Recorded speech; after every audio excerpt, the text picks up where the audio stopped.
Good evening and welcome. I'm Dr. Mary Jo Kreitzer, Director for the Early Bakken Center for Spirituality and Healing at the University of Minnesota.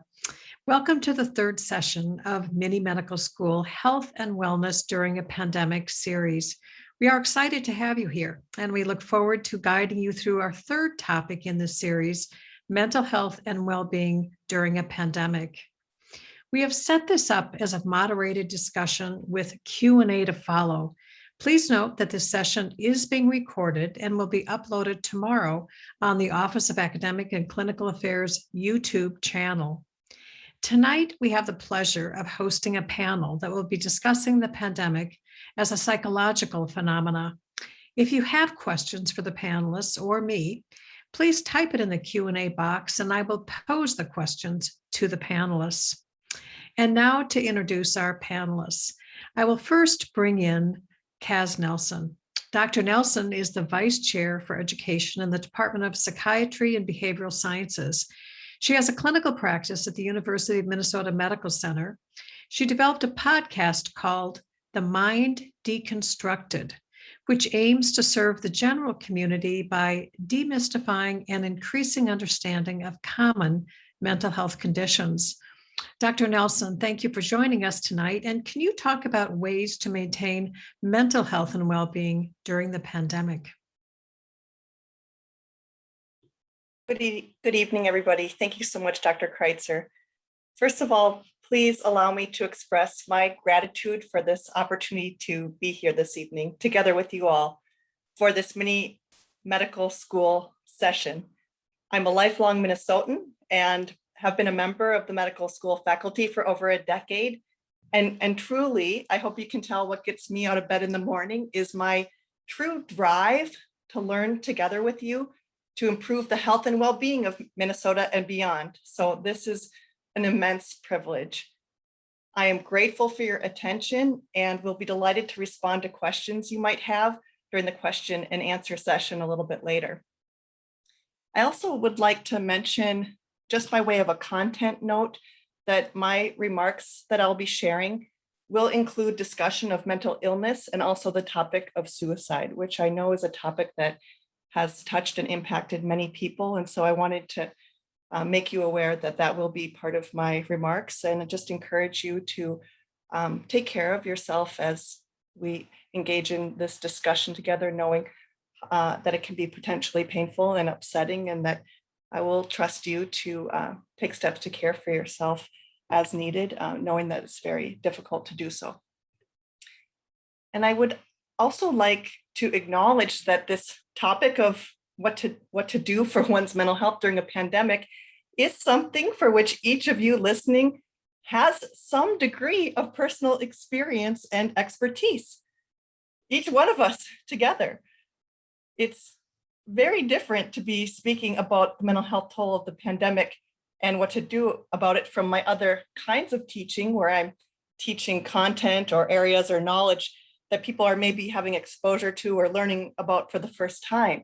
But as I talk, this is something that impacts all of us. So I feel sheepish coming to you all as an expert on this topic, for which you all have your own personal degree of expertise. So I just certainly want to acknowledge that the expertise is not mine alone. It's something that we all share as we are in this together.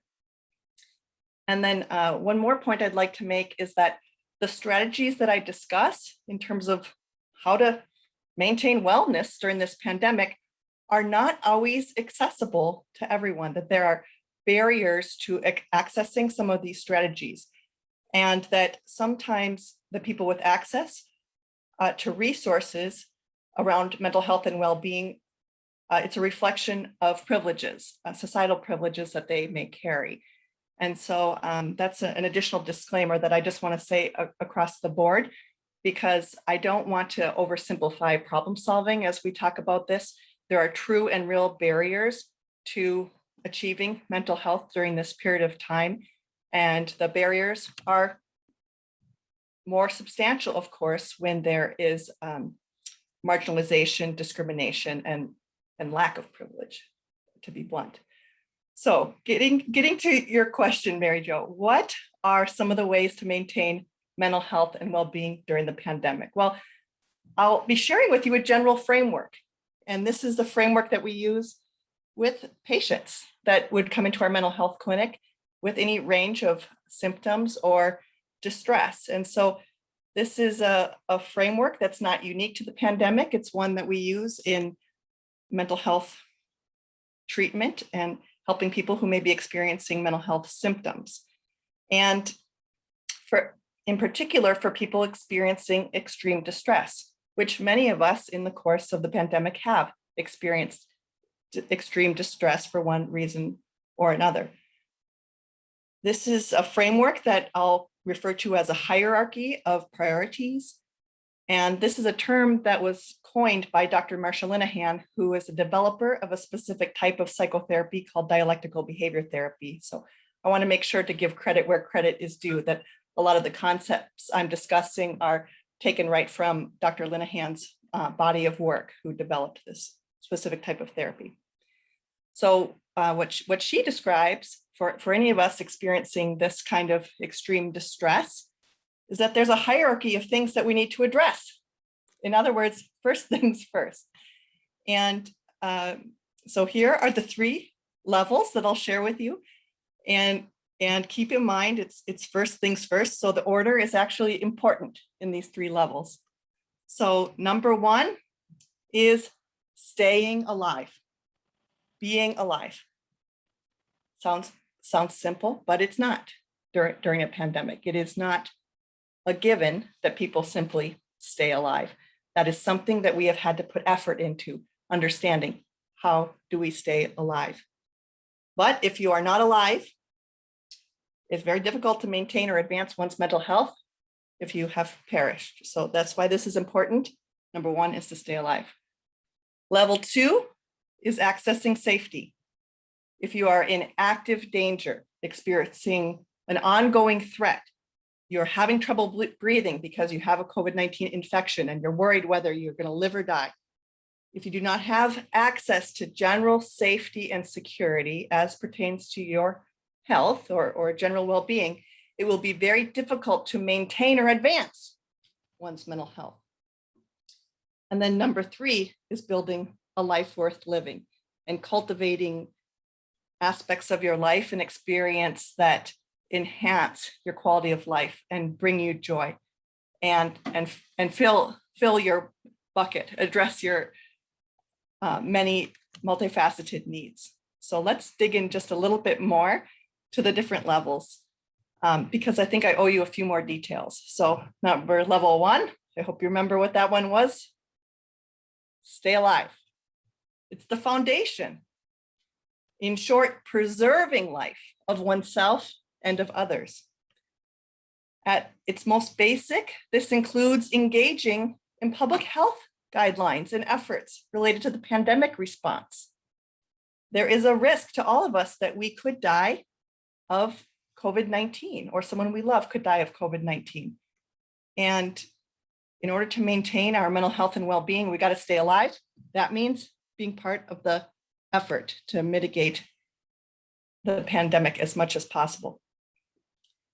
I also include suicide in this topic of staying alive. We just got some statistics from the National Center for Health Statistics, part of the US Centers for Disease Control and Prevention. These came out on November 3rd. And we did find that suicides in 2020 declined in comparison to 2019. And these are provisional numbers, but it showed that the age-adjusted suicide rate was 3% lower in 2020 compared to 2019. Although this seems like obviously heading the right direction in terms of rates, it's of little solace to the countless people who lost a loved one to suicide in the United States during this period of time.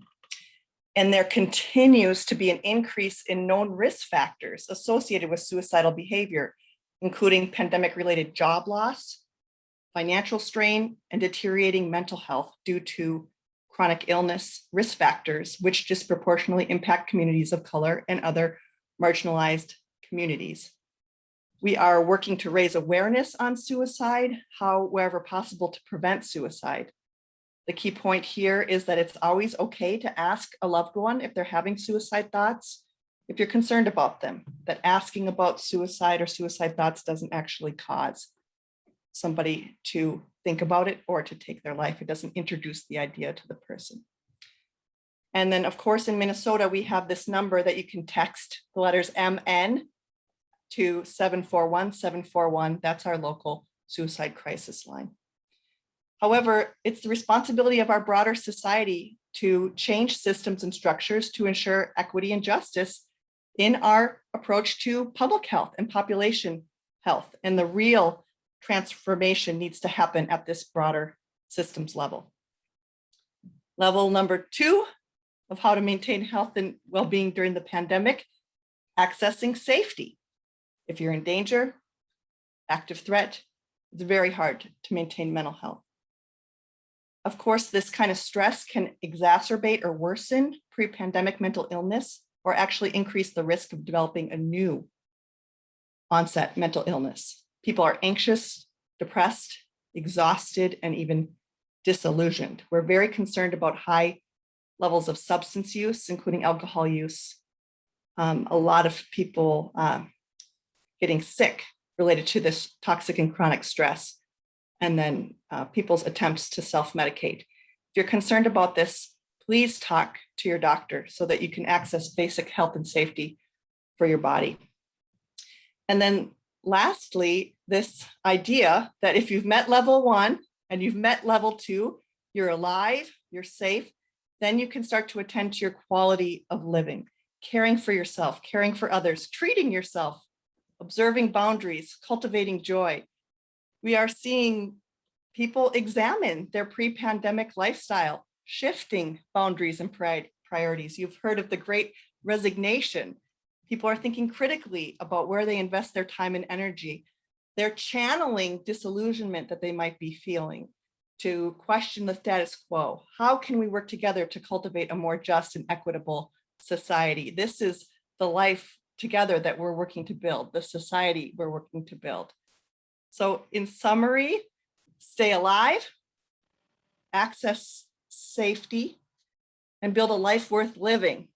And start with 1, build your way up through these priorities. Of course, all easier said than done. And this is a big oversimplification, but this is how we approach it in the therapeutic setting. So I wanted to share it with you.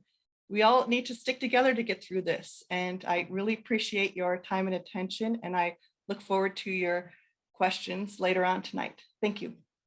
Well, thank you very much, Kaz. Number 1, 2, and 3, keep in mind. So now I'll introduce our next speaker, Ann Mastin. Dr. Mastin is a Regents professor, the Irving B. Harris Professor of Child Development, and a distinguished McKnight Professor at the Institute of Child Development in the College of Education and Human Development. Dr. Mastin studies competence, risk, and resilience in development with a focus on the processes leading to positive adaptation and outcomes in children and families whose lives are threatened by adversity.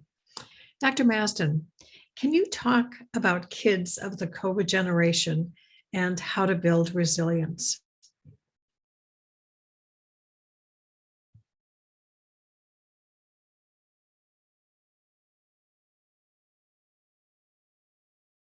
I have to unmute first. There we go.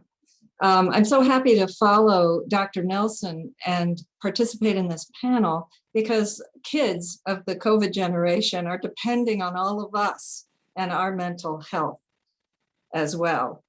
So I want to talk about resilience, and let's see, I'm having trouble advancing this slide.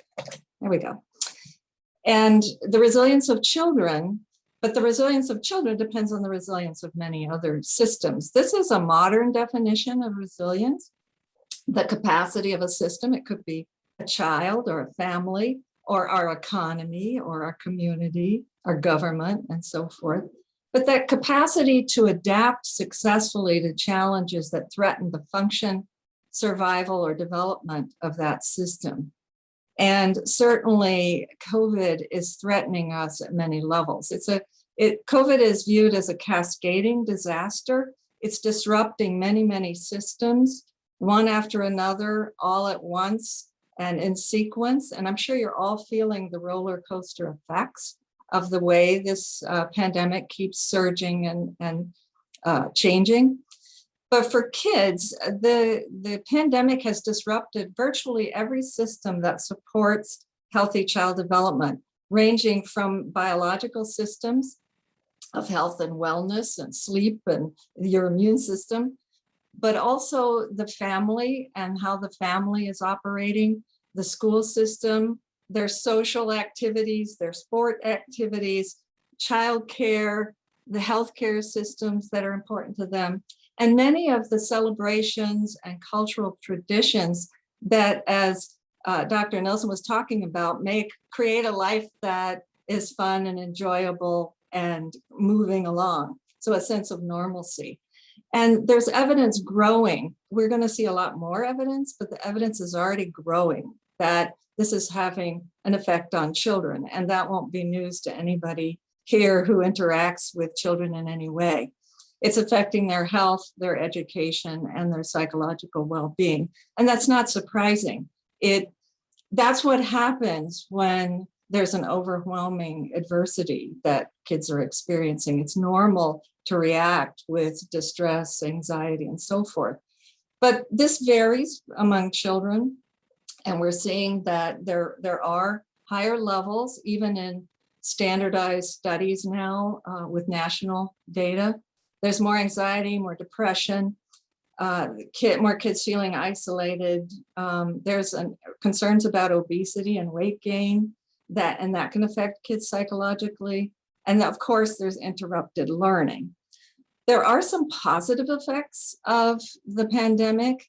And I think Dr. Nelson's presentation hinted at some of that. People trying to reimagine what they can do with their children. So some of the positives are children perceiving they're having more time with the family, they're acquiring some new digital skills, there's new routines, and they're having a chance to do new things. But by and large, there's been a huge amount of disruption that's causing a lot of distress among kids. And I think we're all realizing the degree to which all of us in our work and our lives depend on all the systems for childhood operating.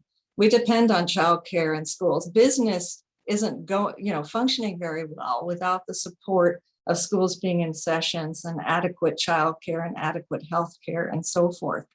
In a way, we've realized that we've underinvested in the preparation for this kind of disaster. So what matters for kids? Well, one thing that matters is how well they were doing before the pandemic started to happen. Some kids are more vulnerable because they were already in trouble, they were falling behind, they had already mental health problems, or they had disadvantages. We have a lot of disparities in our society. So there are kids that were already suffering from poverty, homelessness, and so forth. And those kids have been more affected by the pandemic. The pandemic is exacerbating the disparities that were already there. We also know and can observe now that the dose, the severity of what happens to kids makes a difference. Clearly, children who are losing their parents, we have a lot of new orphans as a result of COVID. Kids who are ill themselves or worried about their parents, that kind of experience, but also families losing their income, getting stressed by being stuck at home, not being able to see your friends, all kinds of things like that. Developmental timing matters. It makes a difference whether you've been born yet, whether you're an infant developing, whether you're a toddler, whether you're a teenager who is counting on, going to college or other kinds of important transitions. That makes a difference. The resources available, both economic and social resources and opportunities that you have, and resilience capacity, especially from the important relationships in the lives of kids. Kids depend on the resilience of the systems close to them, like families and friends and schools, but all the systems important to children are depending on other systems for their well-being. This is the short list. These are the most important resilience factors corroborated over and over again in the literature for many, many years on what makes a difference for kids. But what's been interesting over time is to realize that these protective factors for children of different ages also turn out to be very similar to what are the protective factors for families, for family resilience, for community resilience, for school resilience. It's important at the individual level for a child to have hope and optimism about the future, to have people, close relationships, to feel secure, feel like they belong. But that's also the case when you're thinking about a whole family or a school, and you can think about that at a community level too. It's important to feel that you belong. You can talk about Boston strong and the optimism of a whole community and society, as well as an individual child. And these are all interconnected across system levels. So what does this mean for building resilience for children? This is just a snapshot, but you'll be able to think of many, many other examples. There are three basic strategies that have been implicated in the research, and I just provided a few examples here, and you can think of many more examples of each of them. The first one is to reduce the risk and adversity and stress that children are experiencing. And for kids, because children depend on families and schools and communities, it's important that the overall level of adversity and risk be lowered. We have seen many examples of reducing the exposure of risk to COVID-19, social distancing, wearing masks, and so forth. There's a lot of strategies we've used over time. But it's also important for kids to be preventing instability, hunger, maltreatment, homelessness, violence in communities.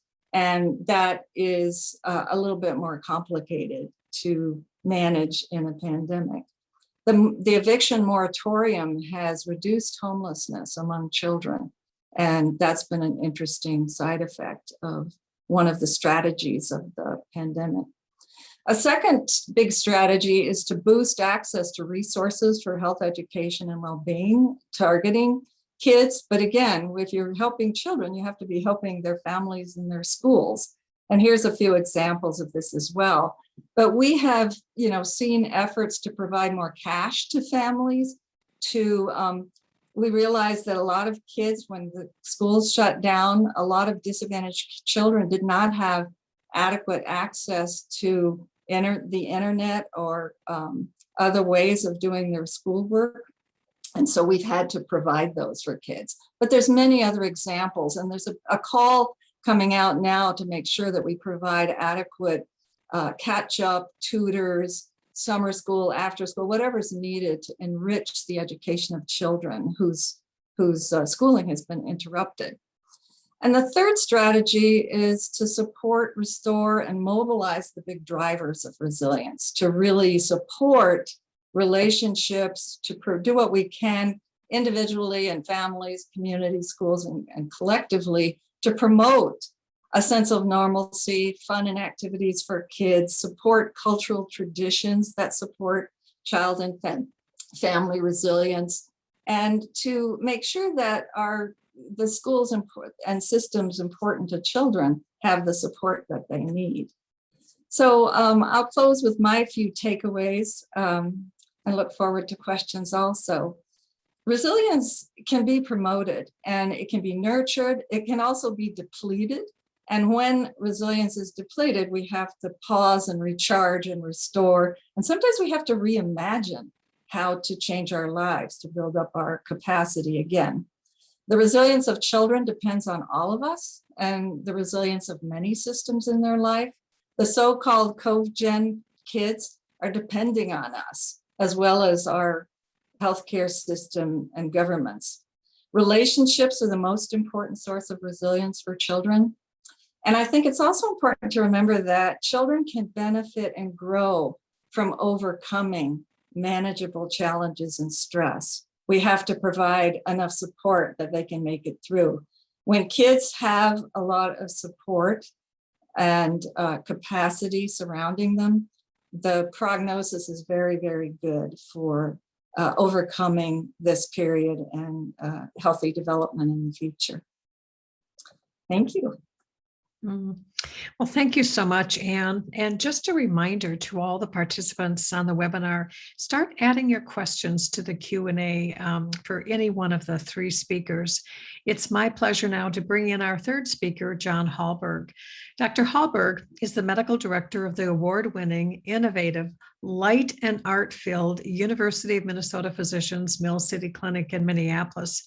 He's also the creative director of the medical school's new Center for the Art of Medicine, and recently won an Upper Midwest Regional Emmy Award for creating the TPT PBS program, Hippocrates Cafe, Reflections on the Pandemic. Dr. Hallberg, can you talk about the intersection of art and medicine and how the arts can serve as a compass in troubling times? Absolutely. Thank you so much, Mary Jo. Hi, everyone. It's really a bit of a homecoming for me to be back here with Mini Med School. I was the second host of it from 2002 to about 2006. That's 15 years ago, and I'm just so pleased to be back with you again. So I'm going to talk about this sort of the artistic response to the pandemic or to pandemics. And this is something that has been going on for centuries. And so I'm going to give a bit of an overview, come to the present day, and talk a little bit about how I and some of my colleagues also responded to this through the arts. And I've got a little help with me advancing my slides. We're going to go to the next picture here. And we could start, I have nothing to disclose, so we'll go on to the next one. And this is something that many of you have perhaps seen. It's by Albrecht Dürer. It's estimated that this was made in about 1498.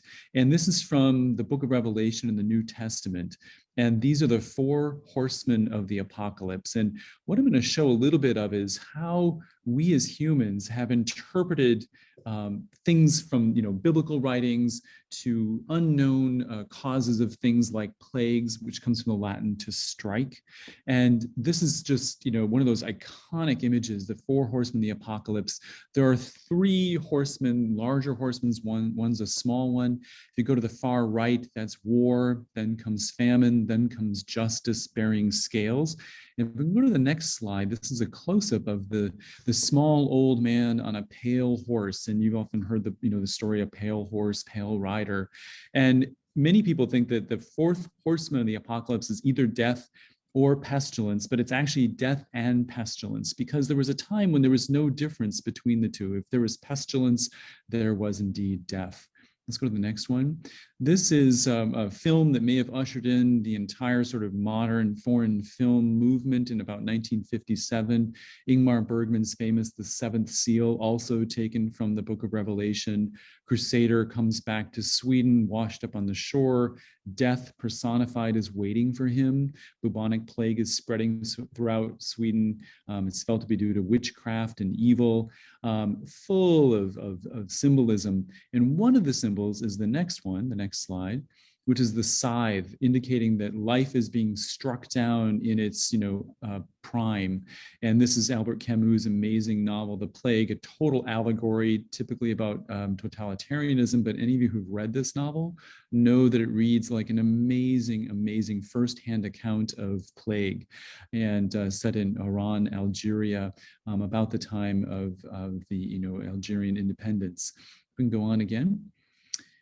This one, so this is from 1348, and it's pretty rare that we have a firsthand account, an eyewitness account from the plague that swept through Europe in 1348. But Giovanni Boccaccio did this in the book called the Decameron, and it's a thick, thick book, one of the first novels in Western civilization, and describes how aristocratic people left Florence, and then they bide their time telling stories. But the book opens though with this amazing description of what was happening in Florence during the plague, with people being quarantined, with bodies being unburied, the kinds of dissolution of society that were occurring inside the city walls. Truly an amazing, just even reading that introduction is an amazing, moving experience. We're going to jump ahead a few hundred years. This is Samuel Pepys, the famous diarist living in London in the 1600s. He was there for the Great Fire, and he was there for the pestilence that hit London in 1665, and wrote about homes, for example, having in red paint painted on their doors, "Lord, have mercy on this house," or "Lord, have mercy upon us," knowing that they probably wouldn't survive the bubonic plague of 1665. And then the next one, Daniel Defoe, most famous for doing Robinson Crusoe, but he wrote this, A Journal of the Plague Year. And this is actually written in 1722. So basically 50 years later, it was still in sort of the popular consciousness. And this also, like Camus' The Plague, and certainly must have served as some sort of a template for Camus, reads as though Defoe was there. Really, an amazing semi-firsthand account of that. But again, processing this, the impact that this plague had on a people through artistic means. The next slide. So we're going to jump ahead a few centuries now, and now we're, to the time of AIDS. And here are 4 absolute iconic posters that came about during the time of AIDS. The Silence Equals Death was made into T-shirts, the pink triangle from Nazi Germany, the way that homosexuals were identified in the concentration camps. Down to the far right, you'll see Stop AIDS by Keith Haring. The way that art became, or was a way of symbolizing the fight for treatment, destigmatization, gay rights, all of that. Next slide. And then we think this is probably a photo from about 1996. And many of you know this is the AIDS Quilt project. And each one of those quilts, you can see how many of them are woven together there. Each one represents someone who died of AIDS, trying to, bring a name to the AIDS epidemic in the United States anyway, at a time when it was just, almost overwhelming what this did to the gay community, to the hemophiliac community. And then we soon learned what it was doing globally and worldwide. But I think this is a really interesting photo to keep in mind as we look at the next slide, which was from last January. These lanterns along the reflecting pool right before President Biden's inauguration, representing the 400,000 American lives have been lost to COVID at that time. We now know it's closer to 700,000 people have died. But the idea of using art, using beauty, using contemplation as a way to somehow process this sort of unprocessable thing that we've been experiencing together. The next slide. Of course, Tony Kushner and his award-winning play Angels in America, made into an HBO production. Think of the film Philadelphia with Tom Hanks and Denzel Washington, longtime companion. The list goes on of films that try to make sense of the AIDS crisis and the AIDS pandemic. The next one. And then, of course, that brings us up to the present time. This is a photograph in this amazing collection from the New York Times that sort of chronicled the year of 2020 and all that happened. Of course, this was, what it looked like in Italy when it first started. And the next slide brings it really close to home. This is just blocks from my house in South Minneapolis, the Minnehaha Lakes Wine and Spirits store, in the wake of the killing of George Floyd. And so I think a lot of us refer to this as twin pandemics. We have the COVID pandemic, and then we have the pandemic of systemic racism, and finally confronting that. And how do we deal with this? I mean, how do we process all of this? Let's go to the next one. And so in Italy, one of the first things we started seeing were these amazing, beautiful videos coming of people making music. One of my favorite was this opera singer on his balcony with this little boy in his arms singing this gorgeous opera aria and sharing it with the world. And the next slide makes us realize too, you didn't have to play an instrument like an oboe. You could bang pots together, and things will get better. Things will be all right eventually. But thanking healthcare workers and joining one another in community, making music, singing, being in one another's presence, though in quarantine. Let's go to the next one. And then this is interesting. I think this is a very obviously direct tie-in to the Decameron from 1348. This is the New York Times putting 29 news stories from the pandemic together in a book reflecting that. And this is really early on. This came out in relatively late summer, early summer 2020. So it's already been out for a while at this point.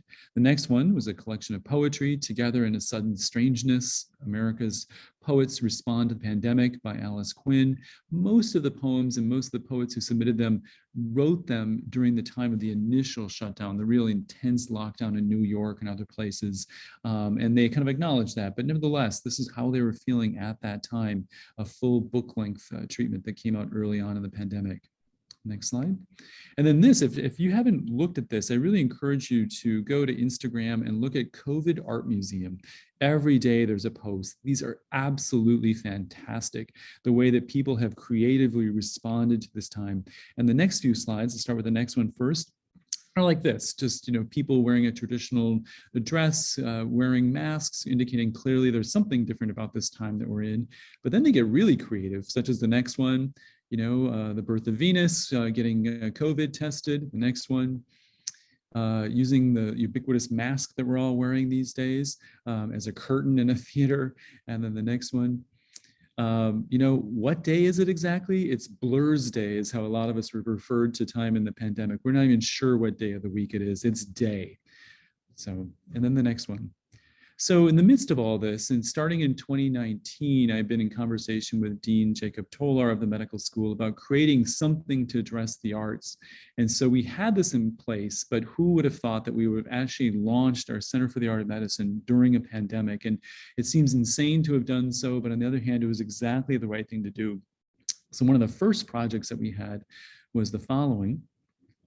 And that was to, there's our landing page on our website. Let's go to the next one.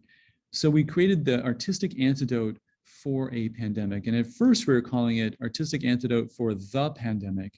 And then after George Floyd was killed, we changed that to For a Pandemic. And we did it daily, 5 days a week for months. And then we've slowly scaled it back. So now it's once a week. And eventually we hope we can drop the For a Pandemic label and just have Artistic Antidote that comes out once a week. We think of it as a little tonic, as a little salve or a little balm, something to read, something to watch, something to link to and observe that is thought-provoking, beautiful, calm, something that allows us to you know, connect us one to the other. The next slide.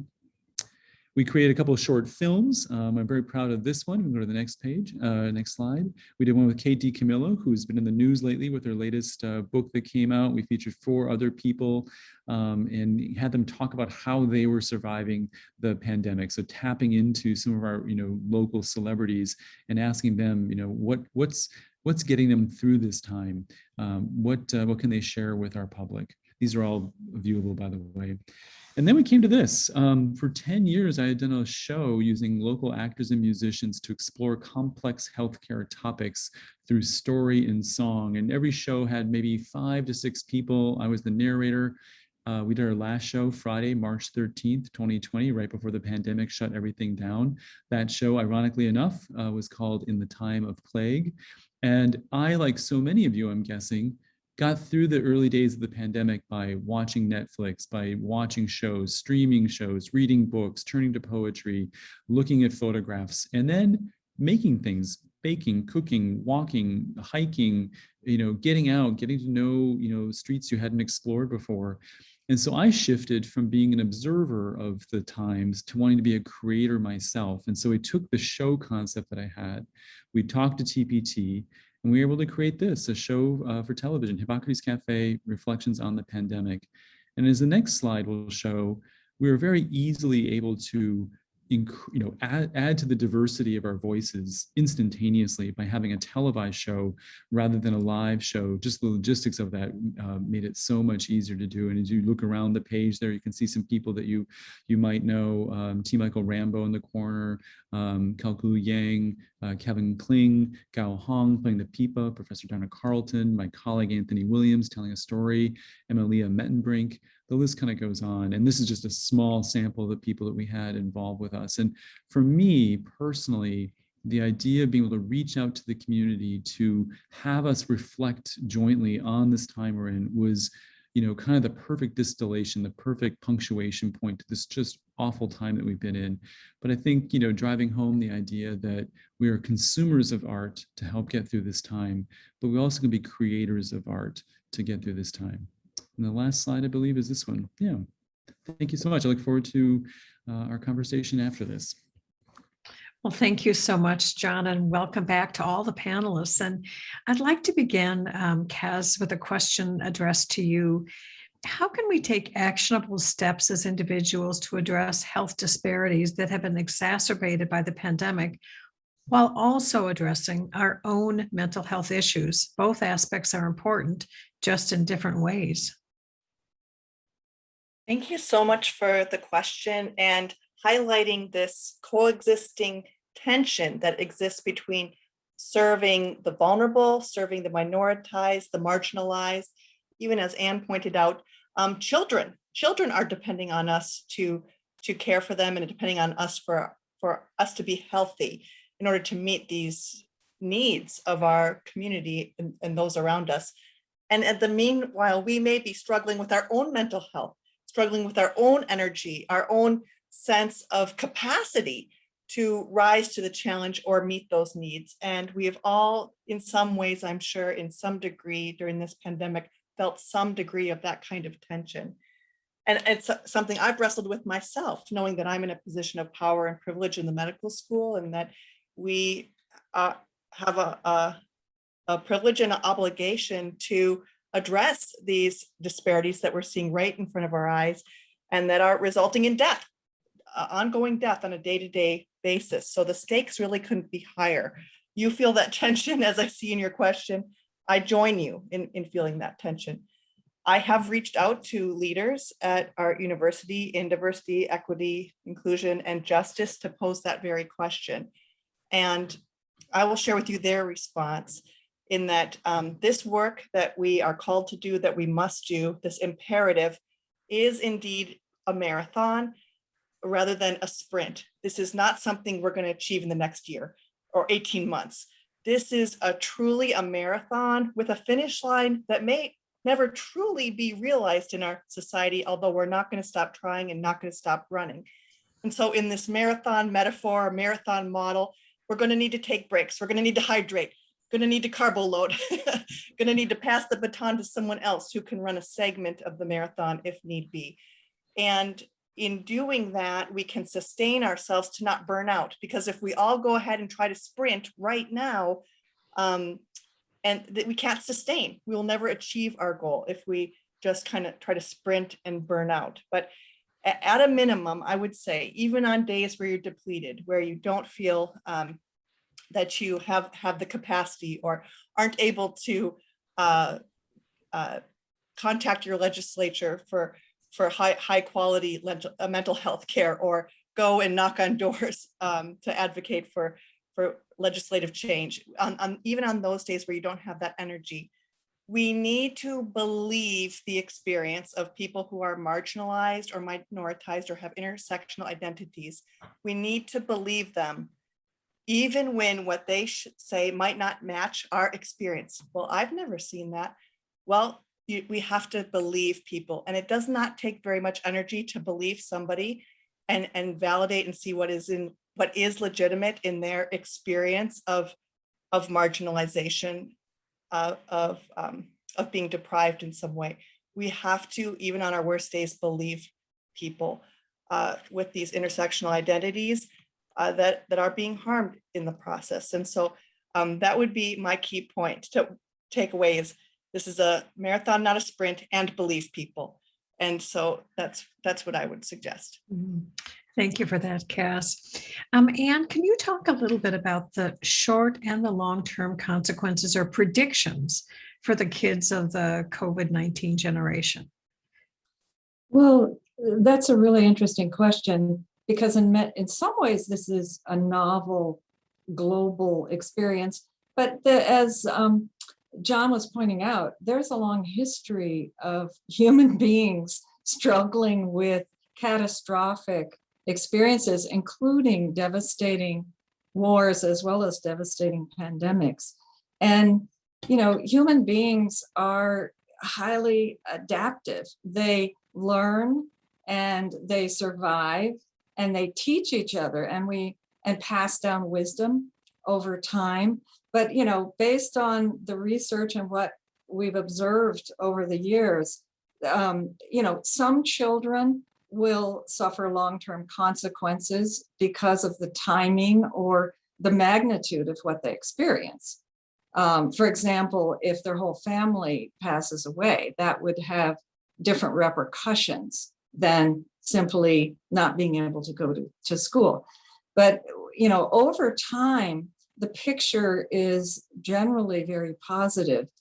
People recover and develop into healthy, happy, and productive adults from unbelievably difficult circumstances. People who survive concentration camps, long time war. I mean, World War II is on my mind because of a class I'm teaching right now on resilience, and a visitor is coming to the class tomorrow who's a survivor of the Dutch hunger winter from World War II. And, she just by coming to the class represents resilience. But many, many millions of people experienced the devastation of that war. Many millions of people have experienced and come through other things. But the research on long-term outcome is positive if you restore kind of the normal supports for child development. It doesn't happen by magic. It happens when you restore, opportunities and education and caregivers. If kids lose their family, they need a family and they need support. So, but generally speaking, the long-term picture is recovery and positive. And some, people learn from the experience of coming through something like that. I was struck, I was just, chatting with the visitors coming who survived this hunger winter. She said, when you come through 5 years of World War II in occupied Netherlands, this doesn't feel as stressful to me as it does to some of the people I know who haven't endured that kind of experience. So, some of our students find it stressful to watch the film, The Forgotten Battle, which is about the Netherlands.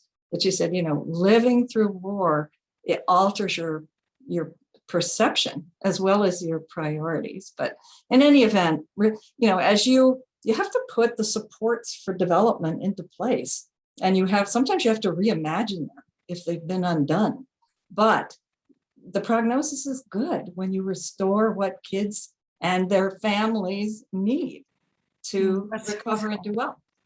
Well, that's really helpful, Anne. That's really encouraging. And there's a lot of writing now about post-traumatic stress, but also the potential for post-traumatic growth that can come after a traumatic experience. And that reminds me of the powerful line from the poet Amanda Gorman, that as we grieved, we grew, so that there is the potential for growth. So, John, this next question I'm going to, pitch to you. Given that survival, health, and safety are among the first priorities during a pandemic, why should art matter when people's lives are at stake? Is art a form of privilege? And I'm going to just tag on to that and say, how can we make art broadly accessible? Yeah. So thank you for that. I mean, I think this is something I struggle with a lot. I'm talking to all of you from this gorgeous clinic that I'm in across the street from the Guthrie Theater. And, I wear many hats. I really have devoted my career to the inseparability between the art and science of medicine. And I really mean like the art of medicine, deep engagement, great connection to my patients, multi-year relationships. But I've really become a design advocate, and I need to explain that. And that is that I've got this beautiful clinic. It's light-filled, it's art-filled. It is a welcoming space. It's a landing place for people. I'm in clinic 5 days a week. It's mostly what I do is see patients. And I always answer the question, that like, boy, this looks so nice. It's so fancy. And as you can see behind me, most of the niceness is painted sheetrock. It's not very expensive. We just have big windows that let light in that make it feel more healing. And I've become a huge advocate for the democratizing effect of good design, that it shouldn't be like good design is for the elite. Good design should be for all. And a great example is the architect who designed this clinic was hired to do the expansion of Broadway family medicine. I mean, more than expansion, they moved this clinic that takes care of folks in North Minneapolis, right on Broadway Avenue, a deeply underserved community. The social determinants of health are very much at the forefront of almost every interaction there.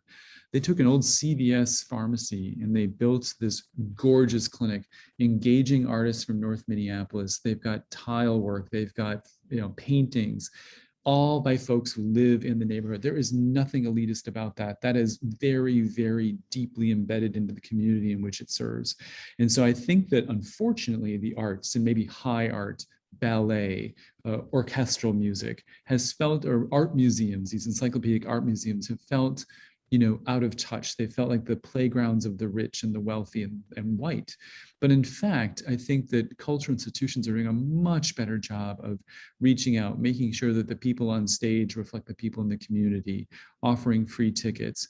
But let's not forget, I would venture to bet that virtually every person used the arts to somehow get through this pandemic, whether it's reading a novel, whether it's watching any television show. Any television show has an artistic quality to it.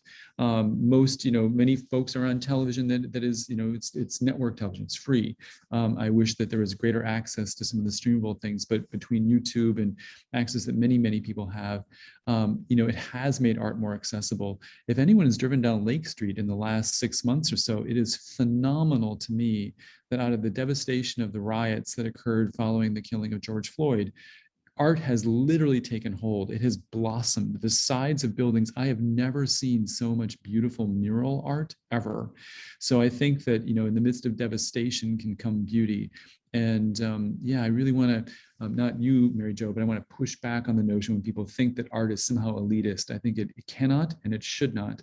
And some of those beautiful art has come very organically, up from the ground, from the ashes in many respects. Yeah, so John, I really agree with you. And I think it's so interesting, all the research coming out on the powerful impact of the arts on healing. And whether it's writing or music or dance or poetry, that actually engaging in the arts can really contribute to health outcomes. So I think that's an exciting and growing area. Kaz, I'm going to pitch this next question to you. There's a number of questions that kind of touch on the whole topic of anger. And one of our participants writes, what do I do about the anger I feel towards those who won't be vaccinated? And I'll just add, we know sometimes this has caused tremendous strife within families as well as within work units. Yeah, anger in some of these cases, that's absolutely just. I think we're used to talking about to our children or in other settings about, anger, and it sort of gets a bad rap as being kind of a negative or a bad emotion or something we shouldn't feel, especially culturally in some sectors in Minnesota. We tend to be encouraged in our family units to suppress anger or not outwardly express it. And then that can lead to some troubles actually feeling and experiencing anger. But anger is a secondary emotion that comes from fear. It comes from some kind of threat. And if you see something dangerous or threatening in front of you, oftentimes that anger is justified. It's a just or righteous anger. And so that's step one, is recognizing that anger is a flag and not necessarily something bad or something you shouldn't feel. It's a flag usually that there's some kind of threat or a primary fear that you're noticing. That anger can be around the political divisiveness that we can see. It can be around, your colleagues are leaving the industry and you're left holding the bag, or that anger can be from people who are not following public health guidelines. So the bottom line when it comes to any of these very strong emotions is to recognize them for what they are, as a signal or a flag. Now, if they're so intense that you've completely lost your capability to be effective, there are strategies for bringing it down a little so you can be more effective in responding to the threat or achieving your goal. And so there was a question posed about how exactly do you do that? How do you put the brakes on this extreme stress response?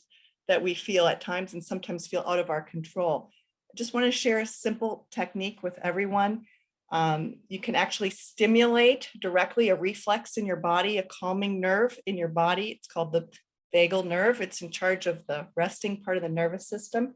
If you put ice on your face here under your eyes, it has to be icy cold, like out of the freezer or ice, not just an ice pack. But if you put it here, it stimulates the vagus nerve.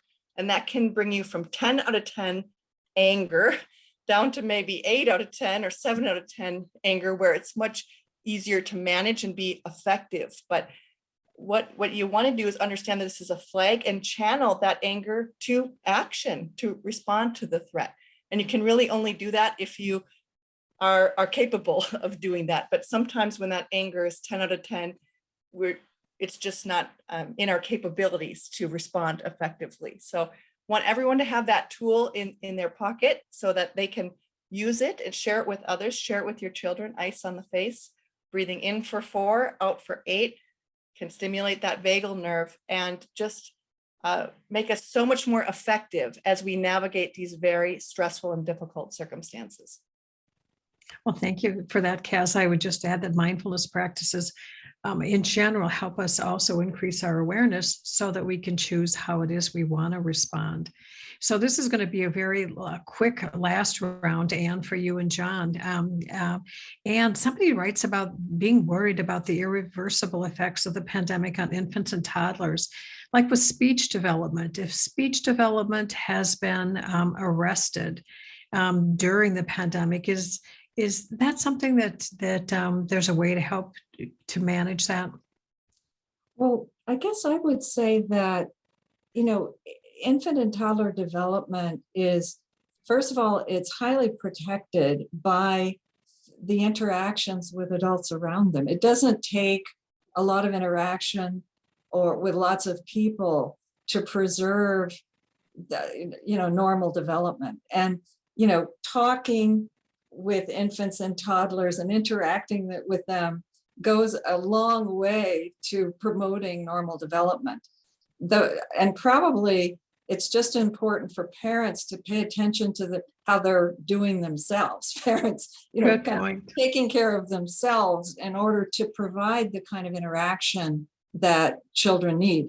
But it's a highly buffered system, and it doesn't take much stimulation to make a big difference for small children. Wonderful. And Jon, this last question I'm going to pitch to you just in like 2 sentences or less. Arts and kids, what are some things that parents can do? Oh my gosh. I mean, the first thing that leaps to my mind is read to your children. I think of the Reach Out and Read program that is, I'm very glad that I'm in Minneapolis. Minneapolis is one of the cities in the United States where every single primary care clinic that takes care of children is part of ROAR, the Reach Out and Read program. And we've got books for kids there too. I don't want reading to be elitist. We have libraries, we have free books. There are little free libraries in almost every neighborhood, every block. I can't think of anything better than to read to your children. And of course, I'm a building block crayon, super simple thing kind of kid that got to be a free range kid when I was growing up. And so I encourage that as much as possible. But reading, that just leaps to top of mind for me. Well, thank you so much for that, Jon. And really, thank you to all the panelists for your time and sharing your insights into the pandemic as a psychological phenomena. I particularly have enjoyed tonight your very practical tips. We'd also like to thank you, our participants in the Mini Medical School, for joining us for this series on health and well-being during a pandemic.